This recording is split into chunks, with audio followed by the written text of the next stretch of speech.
There we go. Cool. Let me also fix some things. So, again, technical difficulties as always, but we get through it because we're hackers at the end of the day. And welcome to the season launch.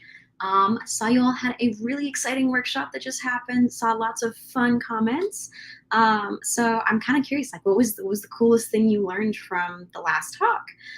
While I pull up some pages that we're going to need, because I am managing 2 computers at once for my technical difficulty solution. Not the best, but we do what we can on the time limit. But yeah.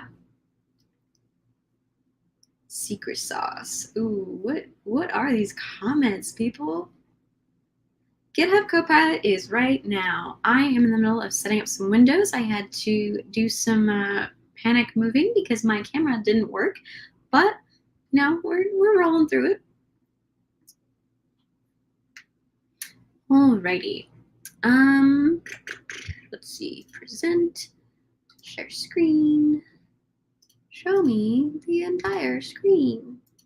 And now we add to stage. Hey, there we go. Things are working. All right, but that's secret. We're not doing that just yet. Hang on. We need one more thing. We need this thing. Come on. There we go.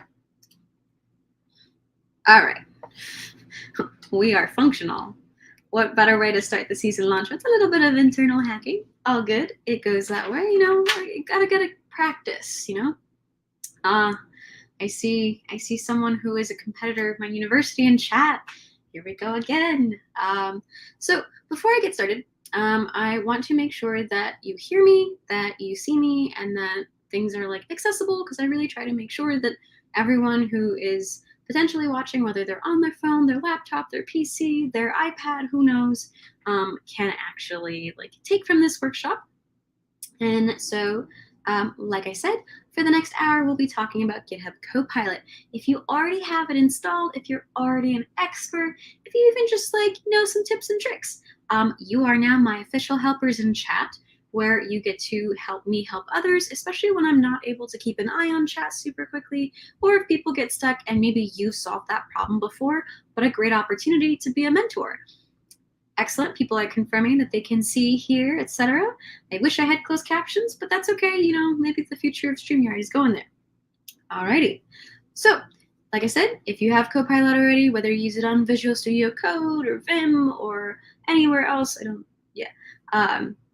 then please be ready to step into chat and be an honorary coach for the next hour. You know, gotta be an expert at things, just for a little bit. Cool. So, as for getting GitHub Copilot, because I see that in chat, we are absolutely going to go over that, although you aren't a student, so it does make it a little harder to get it for free.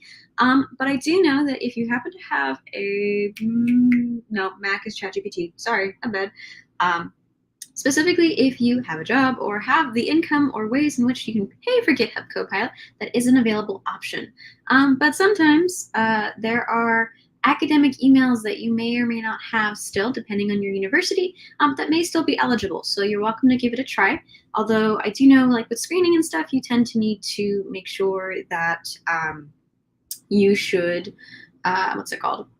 Screenshot your schedule or some other proof that you're still a student, because fair. If you're not a student, it does make it a little harder, but maybe there's workarounds out there, or maybe there are even people who are like, hey, I'm donating a Copilot license for a year or something. The mail says that we should ask the coach for GitHub stickers, specifically the Copilot sticker. So I know for sure if you are in person at a hackathon that is an MLH member event, and we're hosting the Copilot workshop, which is I think almost all events, that if you show up to the Copilot workshop, you have opportunities to get Copilot stickers. So that is something to consider. So definitely check out future MLH member events. And then your ID is not accepting by GitHub. The worst is that it only allows front camera. So if your ID is not accepted, you might have to, this is what I do because it also doesn't work with me. My ID does not have, like my student ID, doesn't have an expiration date on it. And so the computer vision that they're using there kind of gets confused. So the way that I prove it is that I will go and on my phone, pull up my schedule for this semester, like the current semester. I'll take a screenshot of the top, basically showing like my active schedule, my username, that kind of stuff. Nothing terribly personable, but enough to say like, hey, I'm still a student, I'm taking classes. And then the nasty part is that I'll hold my phone to my webcam, and that's how I do the validation. But we do hear your concerns, and they are very valid because I have been mentioning this for a little bit. My hope is that they'll make improvements as they hear from more hackers like you who are having these difficulties, because it can be pretty hard to get it working. But yeah, cool. So we already have a ton of really great questions, but I do want to get started because we really only have an hour and we've already eaten 10 minutes of it. But that's okay. We will make do. We are hackers in the end, which means we totally adapt all the time, every time, 100%. So let's get into it. So with Copilot, first let me introduce myself. If you happen to know me, you already know my fun facts. You already know that I've been around for a little bit, but I try to make sure that I explain as much as I can to make sure that at the very least, even if things don't work, you walk away with an understanding of what's going on. But I'm a coach at Major League Hacking. I forgot the @ in the profile page, A+. My pronouns are she, her, and if I'm given time, I can read up to 3 to 4 books a day, mostly in English. Spanish will take me a lot longer. Japanese will also take me a really long time, but I'll get there. But the thing is, I'm also a PhD student, which means I don't have time. So, F in the chat for my free time. You have excellent questions because we are going over that as part of this workshop. So you're getting ahead of the game. I love that. You all are prepared. So what even is Copilot and why should we use it? And what are we doing with it? And so there's a really great way that we've kind of formulated a question and answer here where we're saying that, hey, Copilot is kind of like ChatGPT, but not ChatGPT, where our goal is to make sure that the generated code or suggestions that are generated by AI, therefore Copilot, can help you with your project, your work in your office if you're like a working person, if you have like a job while you're a student. But the point is, it's like ChatGPT for code, which is that's how you think about things. That's how you'll get it. But more nuanced than that is that you can give it different context. You can give it more like you can look at your code base, like the whole code base or just the file or just a line, and it really determines like how you're going to get a response from it. But all that to say is that GitHub Copilot can give us a lot of wonderful things. So why would you use it? Well, as a new hacker or returning hacker or even an expert hacker, sometimes mentors aren't able to answer the questions you have because you're trying really new technologies or you're stuck on some really weird, like, laptop specific bugs. Sometimes ChatGPT or even Copilot, mostly Copilot in this instance, can help you out. Or maybe the mentors went to bed. That's not to say that mentors are bad. We love mentors. They're always awesome, but sometimes you need a little bit of extra help. And as far as using Copilot, it's as easy as getting started on Visual Studio Code and getting the extension, which is awesome as far as setup, although I'm noticing in the chat lots of questions, and that's more so about getting authenticated as a student. So it will take a little bit of time in that regard for the human processing bit. Once you do have it, things are streamlined easier-ish. But you can also use it in other places. We'll talk about it a little later. And as far as using Copilot, today we'll have a little bit of an interactive tutorial using some of those features, which will help you get started on actually being a potentially better hacker, learning how to better Google things, or even just, rebounding and using all the resources you have available, because the best edge is using what everyone else is using.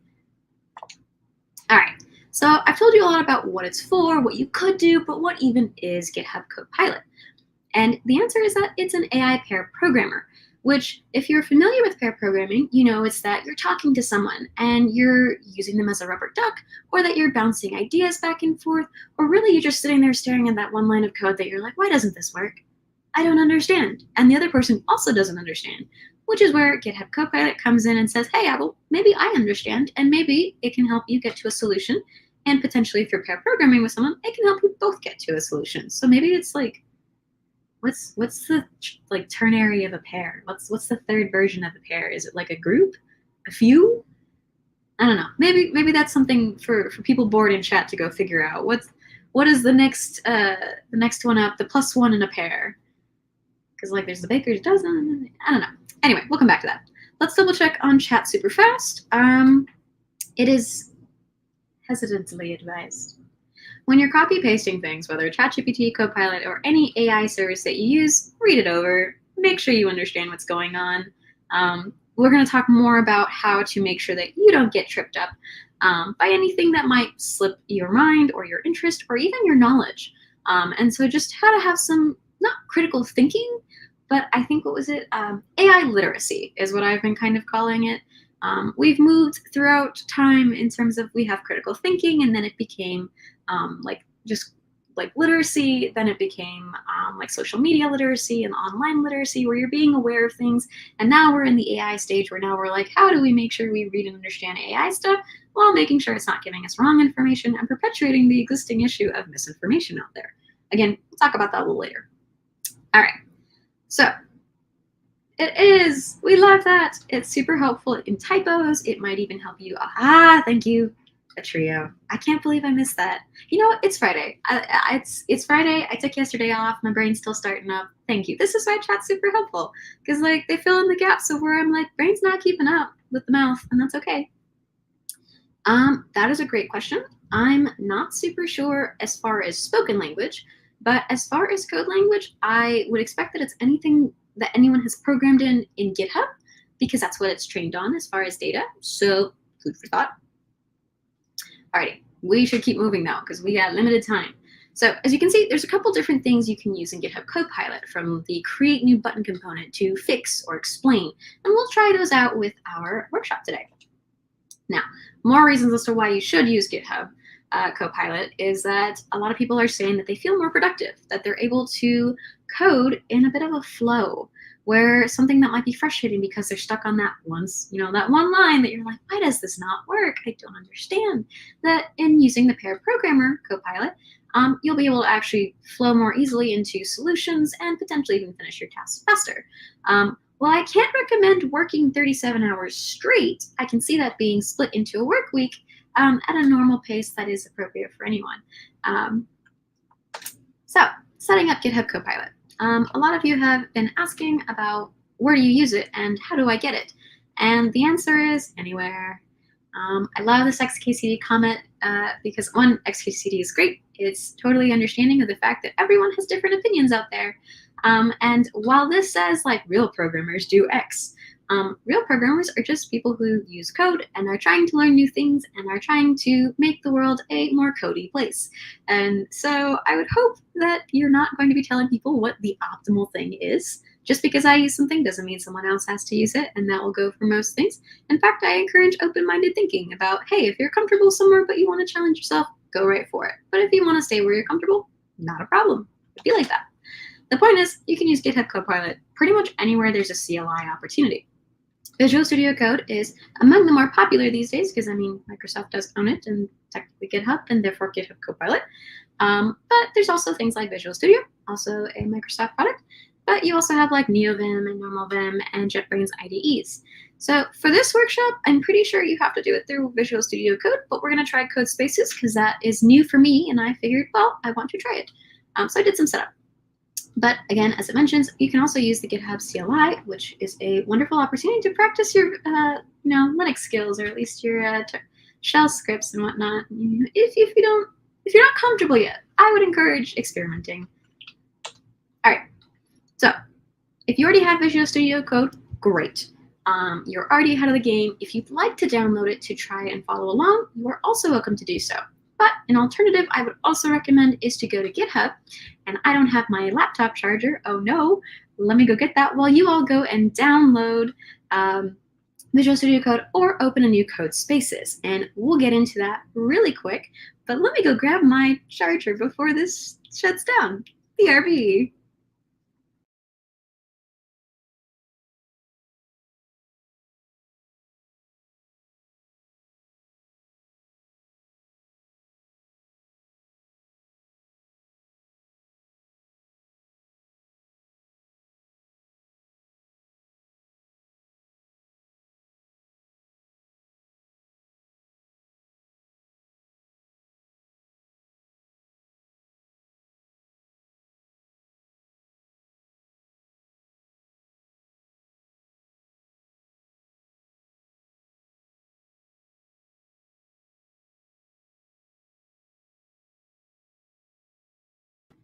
All right, I did it.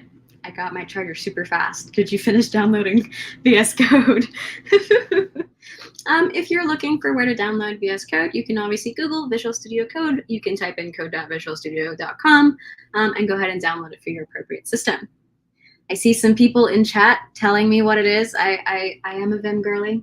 I am committed to the bit. I do like Vim. I challenged myself when I first started learning how to code and everything to use Vim because I'm like, hey, people said it's hard and I want to do hard things. Probably don't use that reasoning on things. But here we are, and I do enjoy Vim. I think it's really fun. It's really easy to make quick edits sometimes. More than that, I am not the person to talk to about it. Hey, cool. So some people already are somewhat prepared in that they already have Visual Studio Code, whether they use it or they just downloaded it for this week. It'd be like that.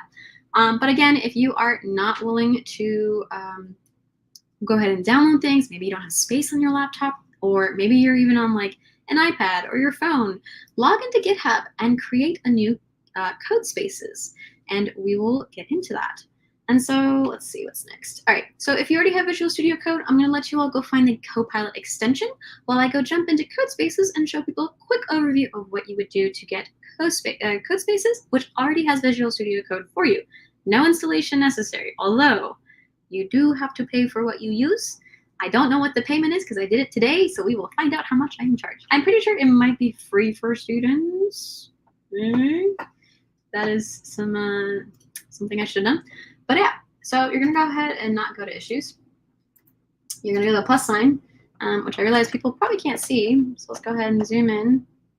And so on the plus sign, you're gonna go ahead and hit new code space. Thank you, free for students. Yay! I will only be a student for like one more semester, maybe. That is terrifying to lose all those free resources. I also agree. Always read the docs first. Generally whenever. There's also like, I think there's like Git games out there too to like learn Git, do terminal. There's a lot of different games out there that people have done for various terminal things. All right, so you have opened a new code space. In this instance, we're gonna jump ahead for a little bit where if you're installing the Copilot extension, don't freak out. We're gonna come back to it, but code spaces lets us skip a few steps where again, you're not installing Visual Studio Code because it will create one for you. So we're gonna type in MLH Copilot and it will show us the Copilot starter. Let it be on default branch, let it be on the Flask server, wherever your location is, let it all be, and then hit create code space, and it will start things up with the repo in mind. I've already created this, so I'm not actually going to go ahead and hit create because I don't need another one. But that said, let's see what it would look like. So for those of you, let me also zoom in again. Oh wow, that's terribly crowded now, but all for the good of people being able to see. So you can see that this is Visual Studio Code. It will take a little bit of time to start up. It is on your browser, but it will actually go ahead and start running the code for you, which again, you're skipping steps, which is quite convenient, I have to admit. I really did, when I looked into this, I was like, ooh, let's do this. I'm very excited to learn. But you can see it's already giving us a preview, some spoilers about our workshop. The code doesn't work, oh no. But as you can see, it's showing us some stuff. So I opened up app.py. You should open that. We'll get to it. But for now, just hang out on the README. Once you get this stuff set up in code spaces, just hang tight. Now, let's go back to our, what's it called? Our presentation, and let's get back to it so we can catch everybody else up. Those of you on code spaces, sit tight, hang on, we'll be right back. Alrighty, so you're installing the Copilot extension. It will probably have you, say you're a student, log into GitHub, all sorts of different validation things, which we'll get there. Okay, so you search for the Copilot extension, which if you're not familiar with Visual Studio Code, you're looking for the weird box that's floating away. That's the extensions tab. And so you're gonna go ahead and install GitHub Copilot.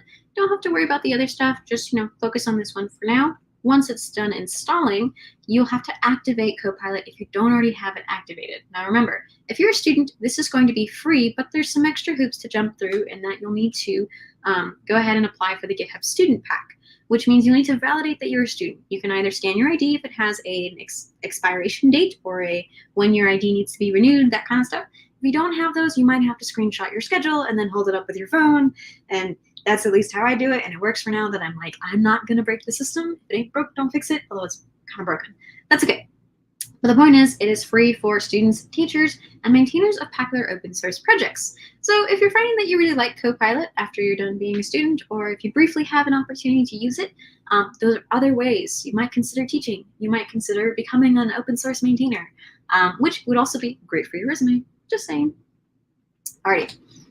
So the GitHub Student Developer Pack, as a GitHub campus expert, hello, I highly recommend it. There's a lot of free resources, not just Copilot. But it also has access to certain certifications. So if you're interested in MongoDB certification, there's also that. The point I'm making here really is that the GitHub Student Developer Pack is rife with opportunities for you as a developer, whether you're learning new things, wanting to try out new technologies, and just need some credit to get started.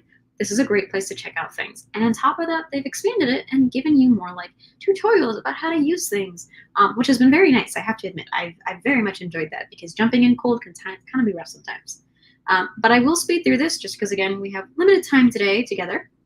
But you can always go ahead and watch the workshop back. If you find that my workshop instance is confusing, there are past instances of this specific workshop.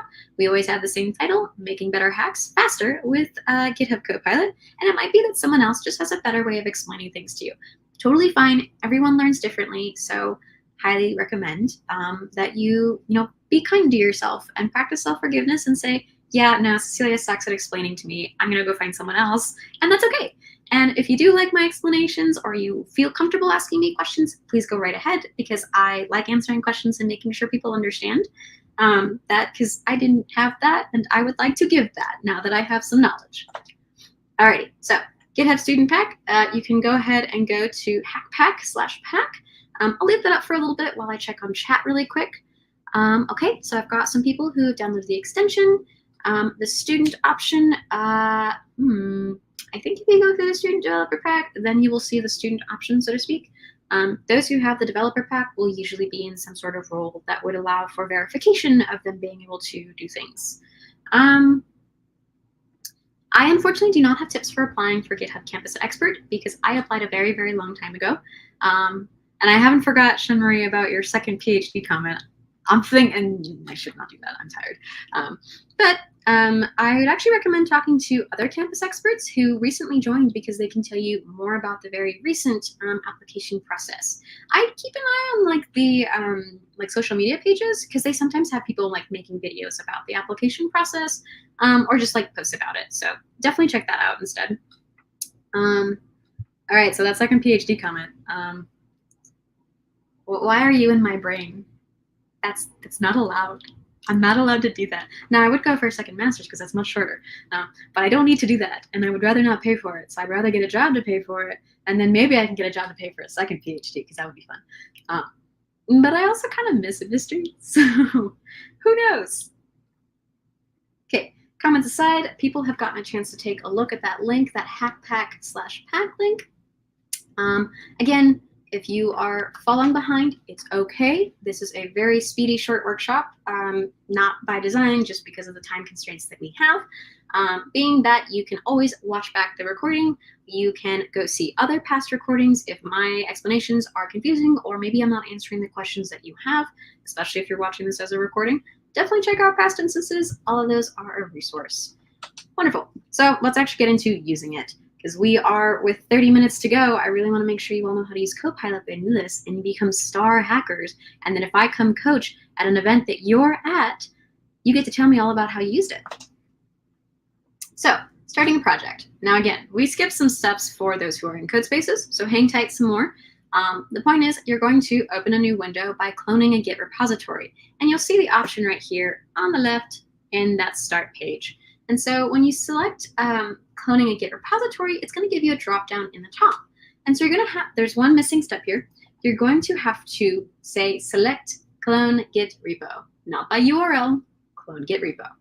Once you've done that, it will let you type in things and you're going to go ahead and type in mlh/copilot starter, which is what we did in the code spaces area. Again, we're catching up, we're getting there. And so I need to go ahead and clone that repo.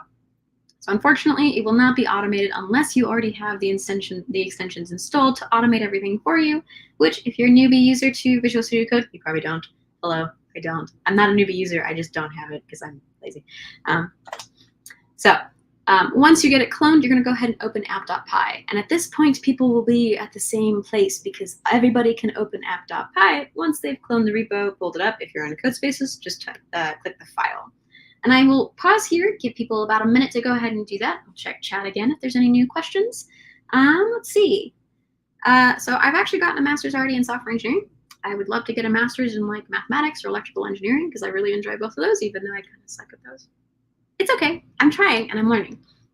And then as far as my PhD, I'm doing a PhD in engineering education as far as a second PhD. I have not given thought as to what it would be. Because like I already did the education part, so I wouldn't go for CS Ed.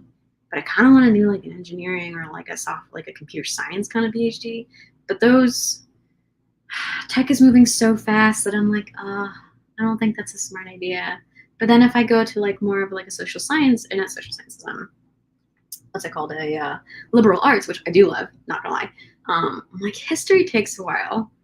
And as much as I like languages, I don't think I could do a PhD in languages. But that would be pretty cool. But like a PhD on like computer languages and the development, because there's all these like fun like programming languages people have created that are very much not industry standard. White spaces, brain bleep. So there are options out there. But I also just like reading research too. There's so much interesting stuff out there. So maybe I'll just read research casually instead. Maybe I'll just you mean the thing that I kind of actually already do in consulting? Yes. But I really do enjoy just like employing multiple different engineerings together. I really like multidisciplinary and like opportunities and like being creative, but also having the rigors of engineering. Hey, that's pretty cool. Honestly, linguistics and coding go very, very nicely together, but there is if you ever feel like reading a meme book that's exceptionally long and shouldn't be that long, but for the purposes of it being a meme did need to be that long, there's like a linguistics like mage book that was fantasy. It was very interesting. It had a lot of big words that even I didn't know, and that was kind of impressive. But I'll have to figure out what that title is, but it's something about like word maging, and it's a purple cover. I remember that much.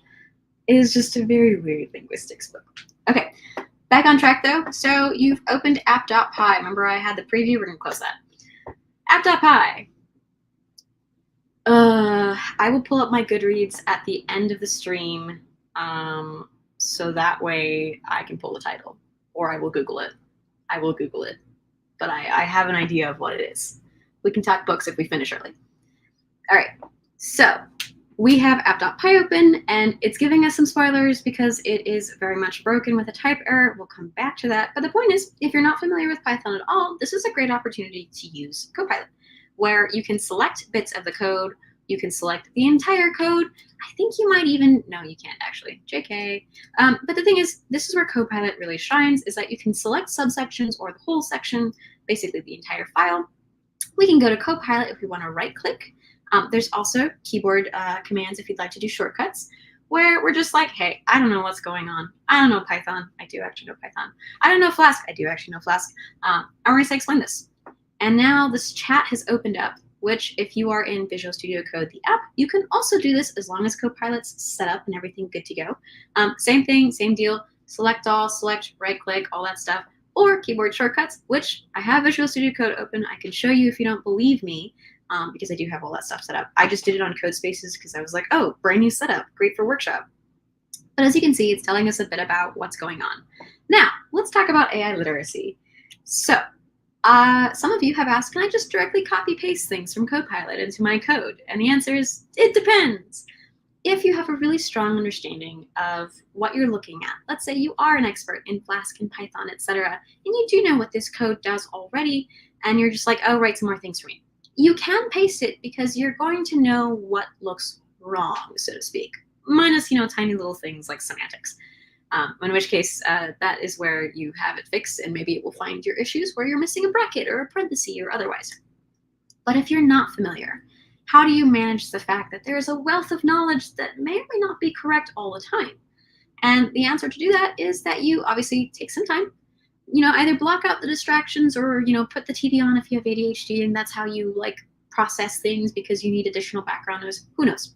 Whatever you need to feel comfortable, remember that you are learning something new, that it's okay if you don't get it. That's what Google's for. That's what ChatGPT is for. And that's what Copilot's for. And that's also what friends and mentors and other people who happen to know just a bit more can do for you. So if I didn't know anything, maybe I know like Python semantics, but I don't know what Flask is. I'm reading through and it's like, oh, hey, I know what imports are, yes, but I don't really know what Flask is. And so it's talking about a Flask package. It's talking about Flask being a web application. Okay, maybe I can go find a YouTube video that's like 5 to 10 minutes long because I just want to like speedy overview because I'm like, do I need to understand how Flask works in its entirety and all the depths and tips and tricks? Or do I just need to know what it's doing? And depending on that will determine the length of the video or the length of the tutorial or the explanation or even whether or not I go find a textbook. Because I like reading textbooks. Not everybody likes doing that. I understand that and I respect that. Written word is better for me, but not for everybody else. Sometimes YouTube videos are better too. But as you can see now, it talks about a Flask application instance. Let's say I jumped out, watched that 5 to 10 minute video. I might be like, hey, this connects. We talked about like Flask name. Oopsie daisy. I wanted that. No, don't do that. Thank you. But I might be like, okay, well, I learned about the arguments and the way that a Flask app needs to start is that they need, like a name function, blah, blah, blah. Or maybe I'm new to just time libraries in general. Like I've never used a time library before. And depending on who you talk to, is it Epoch or is it Epic? If you're in different sciences, it's going to be Epic. And if you're generally not in science, it's going to be Epoch. And everybody just is upset. It's like the GIF versus GIF. I'll try and say it both ways because I know somebody's going to get mad either way. But the thing is, maybe I don't know about the second since Epoch or Epic. And so then I might be like, Google, what is the Unix Epoch or Epic? What does that mean? And so then I might know a little bit more. Again, find a video, find a tutorial, find a, ChatGPT, what is this? And it'll give you a quick sentence or depending on what length it is. And so also Epic versus Epoch is very different for different people. Just a thought. Our 2000, or what was it before that? I think it's before that. Even I don't remember. This is why I gotta read stuff because it's been a minute. But like, there's also the beginning of time. That's different than our Unix Epic. Anyway, so we're learning about the time library. Okay, now we have some things we can go Google. Or again, what are our keyword searches? Thank you, Shen-Marie, 1970. I was like, it's not 2000. That's the 2000 scare of the rollover. That's different. But yeah. And so maybe I might not be familiar with routes and views. Maybe I'm coming from JavaScript where I'm like, yeah, I kind of have an idea of like, I need to have different pathways or routes, but like, what do you mean in Python? Route versus view versus etc. Is it the same? Is it different? How is it different? So there's critical questions you should be asking as you go through the chat and trying to, again, develop a critical understanding of what it's giving you and questioning, is this right? And for the most part, this is. I've read through this many, many times, and generally it's quite correct. But healthy amount of doubt adds to your AI literacy, which means you're not going to have weird error, or you're going to have a less likely frequency of errors where you're like, I just don't understand why it doesn't work. Because it does make it a little harder for mentors to help you when you're just copy pasting things in with no explanation. And if you don't understand and you can't explain what's going on to them, it's harder for them to help you. So consider making sure you try and understand at least the, sections at a time. That might help actually reduce the overwhelming nature of all this information. Remember, as in, we went through step by step and we said, okay, what are the keywords? What are the questions we have? Are there similarities to what we know? Et cetera, et cetera, et cetera. So break it down. That's how we process information in an optimal way. Some people are able to just stare at the screen and, have all the words come to them. And some people need to read word by word by word. And so it very much depends on the person. Alrighty, so it's told us what's going on, and the gist is that it's telling us second since Epoch or Epic. Now we're like, all right, well, let's run it. And so if you were going to run it and you didn't know, so again, there is a keyboard shortcut that I was mentioning. You can hit Control-I or Command-I depending on your, what's it called, OS or your device. You can type explain, and it will do the same thing that we just did with that right click. Super convenient. Again, you can select and still do the keyboard shortcut, and it will consider those selections. So for those who are in Visual Studio Code and not code spaces, you're going to go create a terminal, Command-Shift-P or Control-Shift-P. And you're going to go ahead and it's not going to skip. You're going to type in pip install -r requirements.txt.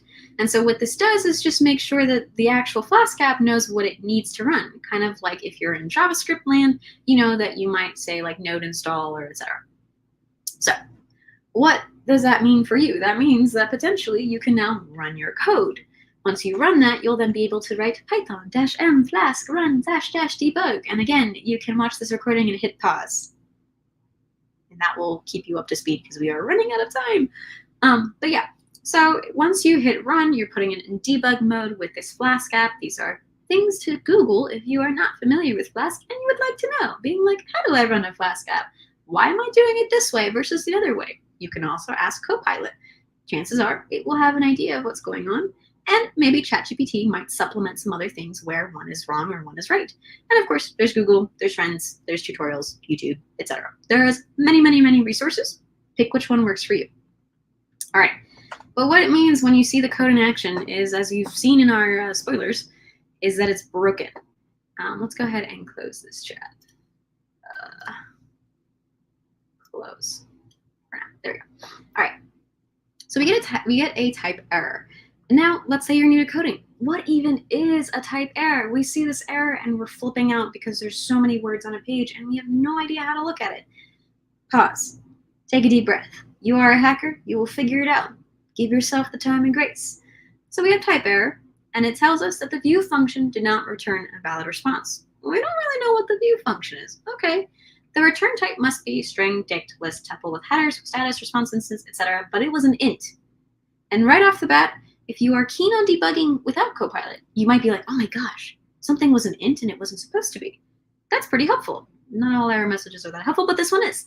And so we might, be like, okay, well, there's a couple different things we could try. We could delete the int.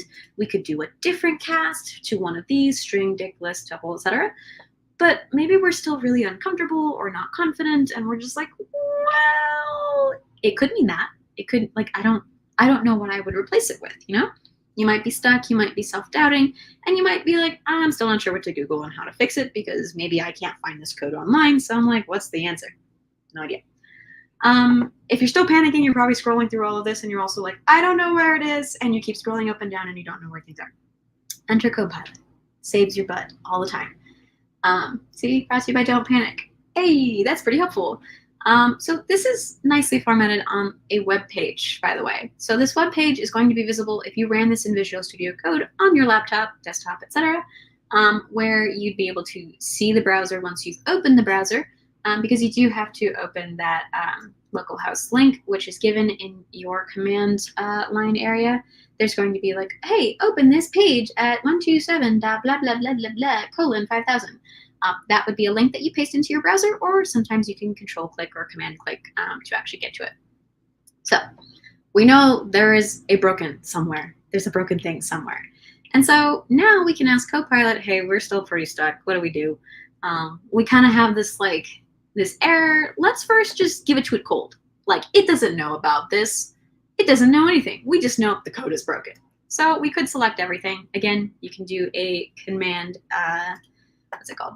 Command I or Control I. And this time we're going to type fix. And in this instance, I'm going to right click because I'm kind of lazy. And so we're going to say fix it. And so it's generating code. And it's like, oh, hey, it's actually correct. We don't know what you're talking about. And it happens. So I will say everyone who does this workshop will get a different answer. There'll be like 1 to 3 different answers that I tend to see, which is nothing's wrong. What are you talking about? It might tell us to import the time library, which if you read the code, you'll notice the time library is already there. Suspicious. But you might also get the right answer. And so the reason we just said, fix it, we don't know what's wrong. We do kind of know what's wrong. We know that we got a type error that said it was an int. And so maybe we should tell it how to fix it, because now we can combine our answers and actually do something with it. We can say code's still broken. And then we copy that error because we want to give it context, right? Let's go ahead and copy. And maybe it might tell us, hey, there we go. So now that we've given it context, it does so much better than just like, fix the problem, we don't know what's going on. You need to give it context to have a better response. So just something to consider instead of just like explain, fix, blah, blah, blah. Yeah, no. But the point is, it says, hey, the problem is the seconds function is returning an integer instead of a string. To fix this, you need to convert the integer to a string before returning it. Okay, so let's go ahead and hit accept. Let's see what it does. And I'll go ahead and hit undo so that way we can see the difference. So originally, we had nothing around this seconds since epoch function. Now we have a string cast around it. And so we did see that it gave us a response. And while I may know what a cast is, I can also say, well, why don't I select what I was returned and go Google it, or go Google keywords, etc. Again, healthy doubt. So we haven't actually tested it and said it worked. I know it works because I know that's what we needed. But let's say I didn't. The next thing I do, refresh the page, and we have a number. Yay! So that does work. Awesome. And how are we doing on time? We have 15 minutes left. Cool. We are booking it. So point is, right now with the fix, sometimes it may work immediately. It'll give us the adjustment and things are great and wonderful, and sometimes it doesn't. So we just need to give it a little more help to get over the finish line. So let's say this is now going to be our hackathon project. We're like, all right, we're building that understanding that we know what's going on. So in order to further build that understanding, we duplicate. And so normally, back in my day, for those of you who joined my streams, I might have copy pasted over and over and over again, and then made the small adjustments. Did you know that's actually a way to create more risks of errors? When you duplicate things and you replace variables, or you change variables, or you type the variable itself without copy pasting, you will have additional risks of errors. Just because sometimes people misspell things and you're like, why doesn't my stuff work? And it's because visible is spelled visible, and it's something weird. So because you goofed. It happens. People type fast, they're reading fast and like, yeah, that's right. And no, it happens. So we're going to duplicate what we're going to do with Copilot. And so what we're going to do is, once again, we're going to go Control-I, Command-I, right-click, and we're going to say, hey, we want you to add a route that shows the hours. Now, mathematically, this is just, divide seconds by 60, divide by 60 again. So technically, divide by 360. That's the conversion. But let's say I don't have that off the top of my head, because I have that off the top of my head. I don't know about others, but I don't think that's weird. That's kind of normal. If it was another conversion, let's say I wanted to convert from Celsius to Fahrenheit for some reason. I don't have that off the I have it kind of off the top of my head, but not everybody does, going back and forth and stuff. So we're going to go ahead and hit Command-I, and we're going to say generate a route that calculates hours since, and it's going to generate, and it made the changes. Do we like the changes? If we read through and logically, does it make sense? We can hit accept. If we don't understand what's going on, we should Google it. But as you can see, it says, hey, the new route's going to be called hours. We're going to say seconds is equal to seconds in epoch. Okay, so we're still calling the same function. Whether or not it's efficient, who knows? But then we say hours is equal to seconds divided by, yeah, I didn't do the divide by, right? Well, yeah, I guess zeros are hard. It's fine. But once again, it actually does it correctly this time, where it converts string to hours, or hours to string. So we already know that it fixed the previous issue, and we're pretty happy with what the outcome is. Whether or not it works, let's see. So, though we can see that it did not tab things correctly. So let's go ahead and fix that tab. It doesn't like this def, and these are like super tabbed in. So let's go ahead and fix that too. So this is a formatting fix. We are ensuring that we are looking through the code, healthy amounts of doubt, but we're also making sure that we understand it while we add it. So it's not just copy paste, move on with life. No, it's think critically. You don't have to spend more than that. Took like 30 seconds. So again, 30 seconds saves you how many hours of debugging? All right, let's check in with chat really quick. So yes, Copilot does give you an option to explain things. However, as we saw from when we said, hey, go fix a thing, it was kind of wrong. And so again, with that healthy doubt with AI literacy, it wouldn't hurt to just double check.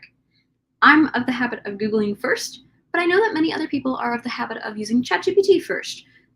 Or there are people who are probably older who their habit is Stack Overflow first. There are many ways in which people default to problem solving or answering questions, but I think it would be better as a well-rounded approach to ensure that people are considering many different opportunities to explain things, just in case someone's wrong. We are not know-it-all beings, and AI is also made up of all of the output that us, not being know-it-all beings, is made. Therefore, there's a chance, quite a bit, that things could be wrong, or things could be misexplained, or things could actually be explained better. Maybe the explain function just doesn't do a good enough job, even though you're like, enhance, like the CSI thing where you're like, enhance, but you're trying to improve the chat response. There might be a limit just because of like token limits, etc. So yeah, cool. So there's another way that we can automate things, or at least add things. So we told it like, do things for us. Then we have an opportunity for it to start coding with us. And this is where that pair programming comes into effect really strongly, where we're like, all right, we have the hours, we have the structure, it's similar enough. Now we want it to suggest things for us, and you can already see it doing that for us. But the thing that we want it to suggest isn't necessarily the main function. It doesn't need that right now. What we want is, we want a minutes function. So we can start typing app.route, and we're going to say, oh, look, it's already giving us minutes, which is a logical next step. And so I hit enter, and first I hit tab, then I hit enter. And now I'm going to hit tab again, and it's got to autofill all that stuff for us. Wonderful. So now that we've been given all these things, and we're looking over the format of everything, and we're like, all right, things logically make sense. Testing it is another aspect. Again, take the 30 seconds to test. Every single time you add a new feature, test it. Just 30 seconds test. We're not doing that for this workshop because I do know that this works, but the point stands. We are making sure that our code makes sense. And that way we can then explain it to, say, a judge when they come around to look at our project, like, hey, I noticed you have an hours and a minutes. Why don't you just keep it seconds? And it's like, well, I wanted to practice. I wanted to make sure I understood the concept. Or, oh, we wanted to show you, hours, minutes, and seconds, and then we did the math, and blah, blah, blah, blah, blah. And there's many different ways you can do things. All right. So we've done our automated bits.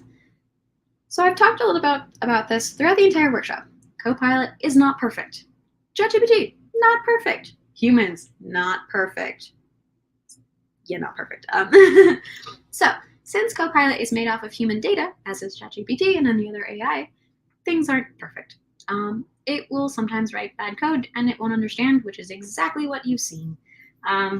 You need to give it a little more to actually do what you want it to do, which is an age-old concept for computer science and other technology people, being that the best way to think about how to code as you're starting to change your brain's processes and getting into programming is that your computer is an eternal 2-year-old.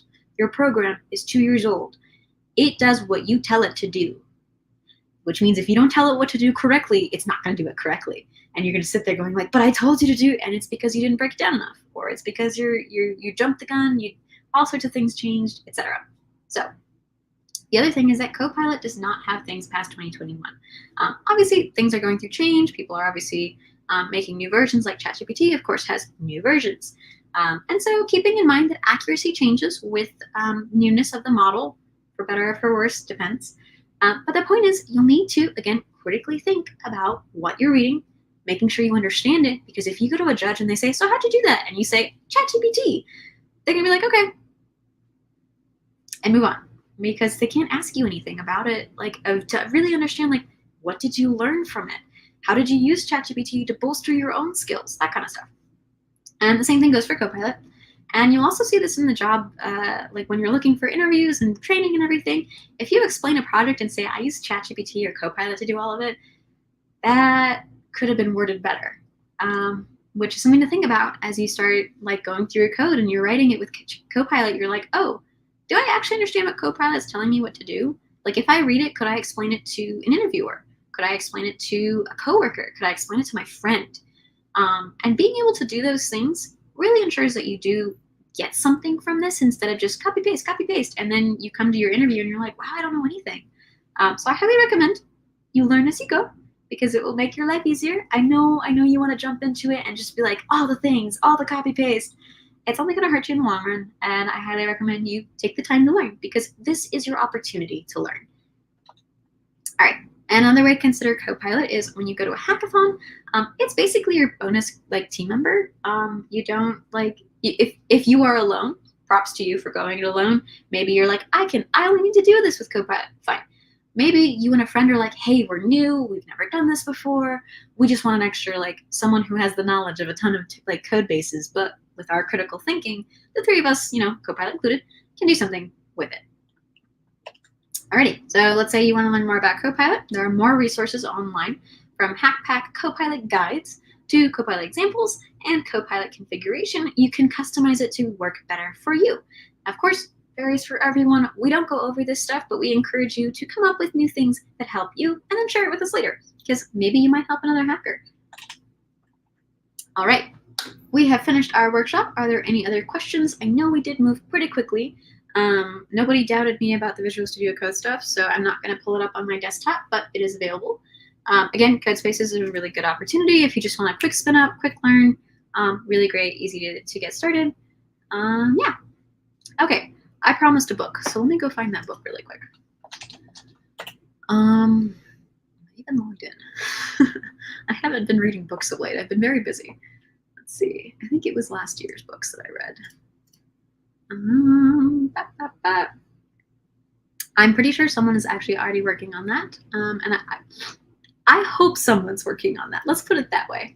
I hope someone is, especially because we have, you know, media literacy, etc. Ooh, what were the book recommendations? Oh, software engineering.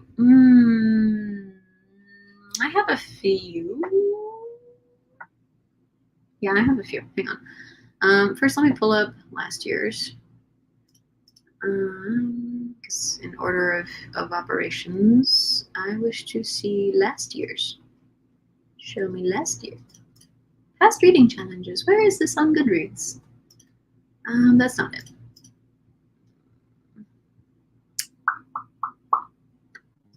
There we go. Alrighty. Where is that book?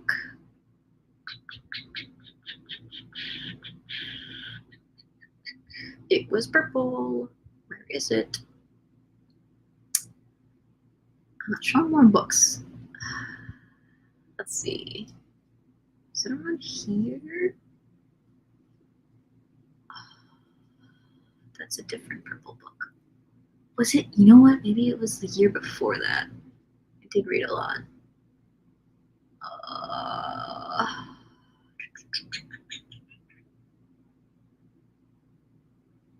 Yeah, it was before this. Okay. Show me my previous year.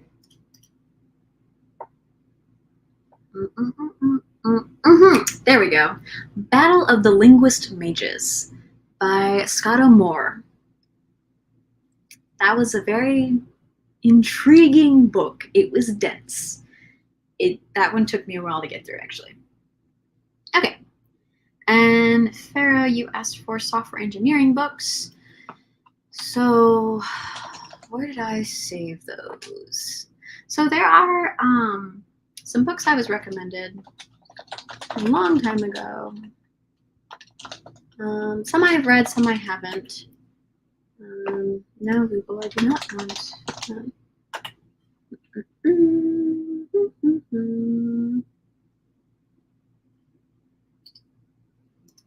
So I will say, I always start with NASA's top 10 tips for coding, or like concepts like clean coding, because those are great starts for writing clean code.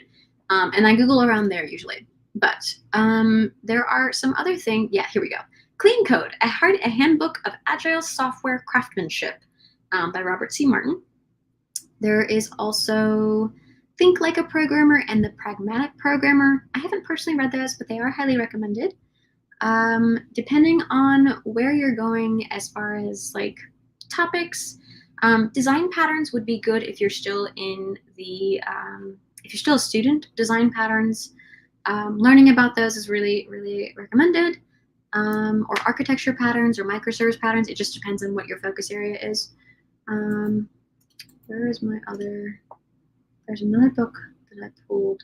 Oh, that one's also in my Goodreads. So there is a book that I want to read that was actually recommended in some tech circles that I'm kind of involved in, which was, I thought it was funny, the concept, but it's actually one of my highest rated books as far as like other people who have read it. It's my want to read. Show me the average rating.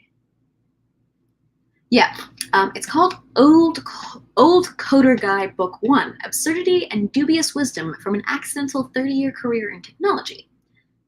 So that one is on my to-read list if I can get a hold of it. It's actually quite lengthy holds currently in my library. Cool. Alrighty. Fictional books. Ooh, what kind of do you want? Like sci-fi? Do you want like pure fiction? Do you want fantasy? Do you want like high fantasy? Because I got lots of those. Oh, people are recommending object-oriented programming in C++. I think I may have actually read that one, or at least like had a textbook variant in that. Or maybe that was my parents' textbook.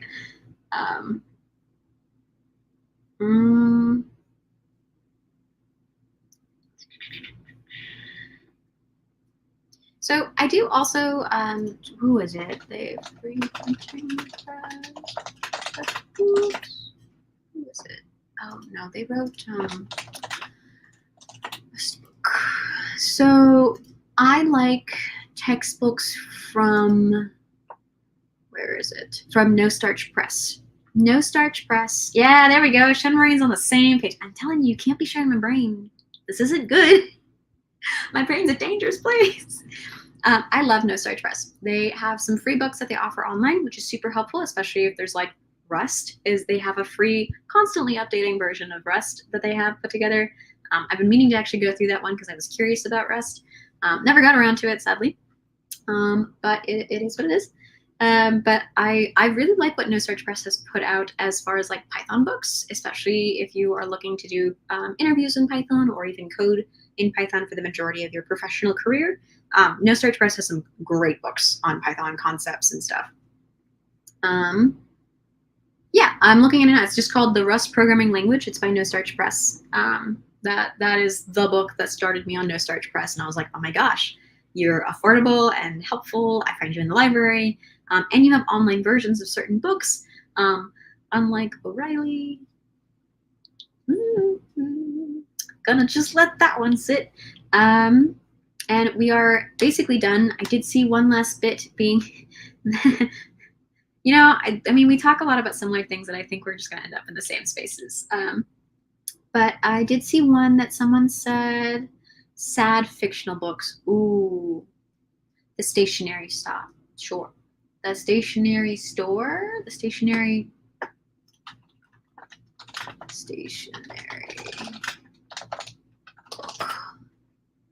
The Stationery Shop by Kamali Marjan. That was sad. That hurt. What else? There's some other good ones. In my red pile. What's my rating? Because I tend to rate those actually pretty high.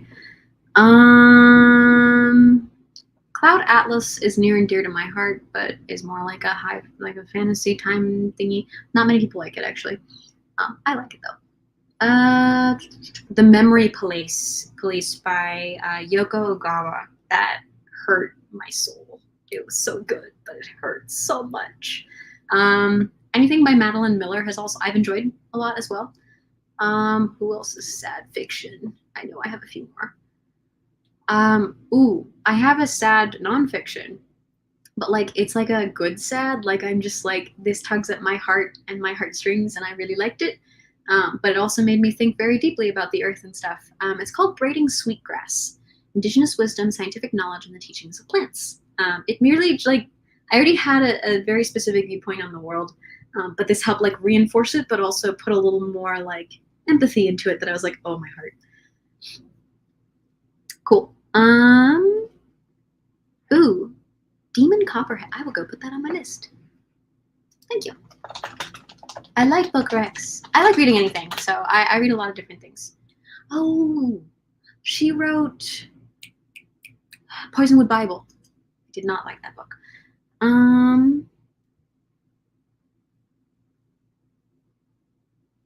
Cool. So we are basically done. I don't want to run over more, especially if there's another one coming up, I think. I don't quite know, but thank you all for joining me. I hope you got some valuable insights, whether in just setting up Copilot or learning how to critically interact with AI in our growing AI world. I don't know that I'm actually going to be on for the rest of launch week, but I'm sure I'll be back with more streams in future Global Hack Weeks. And yeah, remember to think carefully and healthfully doubt. You can even doubt people who are streaming. I'm not always right. Hello, goodbye. All right, remember to drink water, take a break.